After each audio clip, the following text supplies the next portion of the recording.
You have probably noticed something strange about the tasks you never finish. The ones you complete disappear from your mind almost immediately.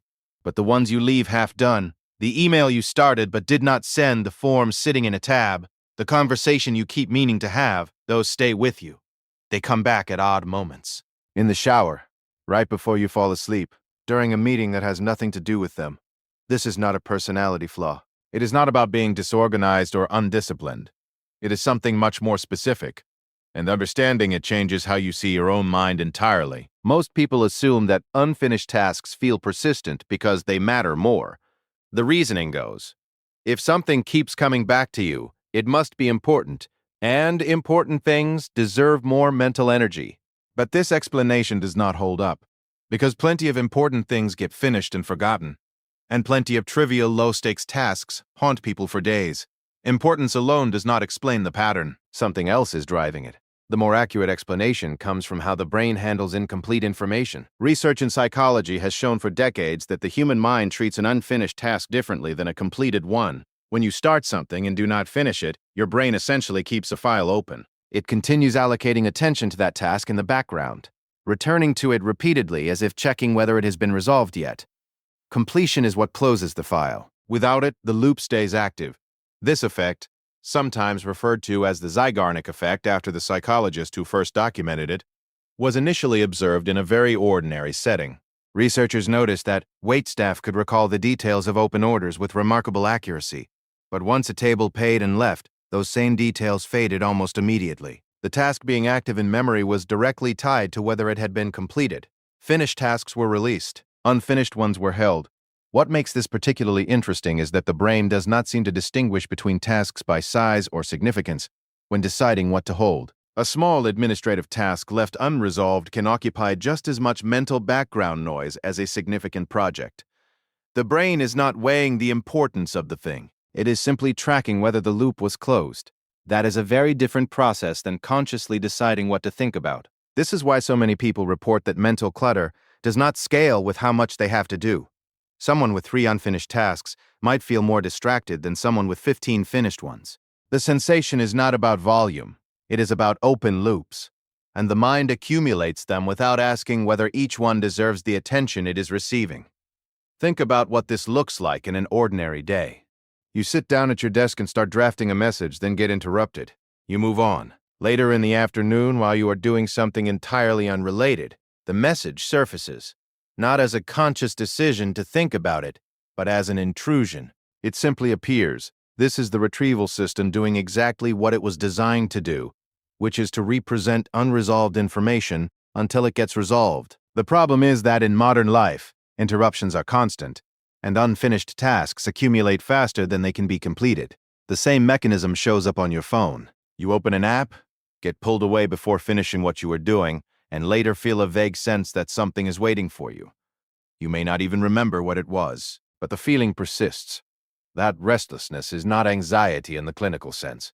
It is the cognitive version of a bookmark, an internal signal that something was started and not closed.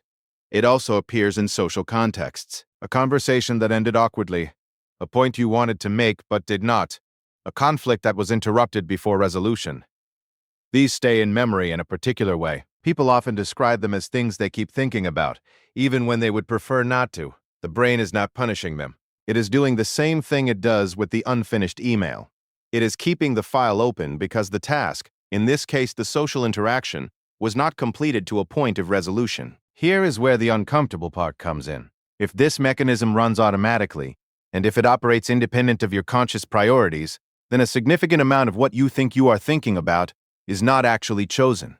It is cued. Your attention is not entirely yours to direct. Some of it is already spoken for by the open loops your brain decided to maintain, often without any input from you about whether those things are worth the mental space they are taking. This is not a comforting thought. People generally like to believe they are in control of where their attention goes. But the research suggests that a meaningful portion of spontaneous thought, the kind that appears unbidden during a commute or a walk or a quiet moment, is driven by this unresolved task retrieval system. You are not randomly drifting. You are being pulled back toward incomplete things.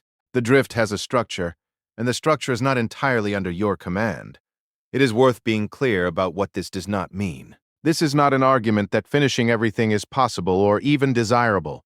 It is also not a suggestion that all intrusive thoughts about unfinished tasks are harmful, or that the mechanism itself is a malfunction. In many situations, this system is genuinely useful. It prevents people from permanently forgetting obligations. It creates a kind of internal reminder system that operates even when external reminders are absent. The issue is not the existence of the system. It is the scale at which modern life activates it.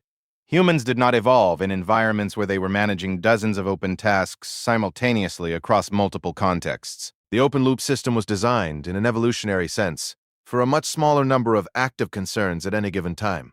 When the number of unresolved items grows past a certain threshold, the background noise becomes significant, not because the brain is broken, but because it is faithfully running a process that was not built for this volume.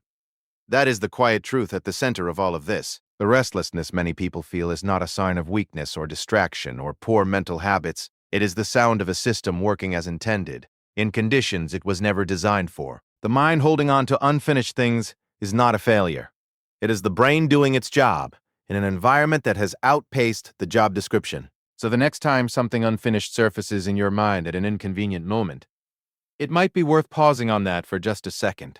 Not to fix it, not to add it to a list, but simply to recognize what is actually happening. Your brain flagged something as incomplete.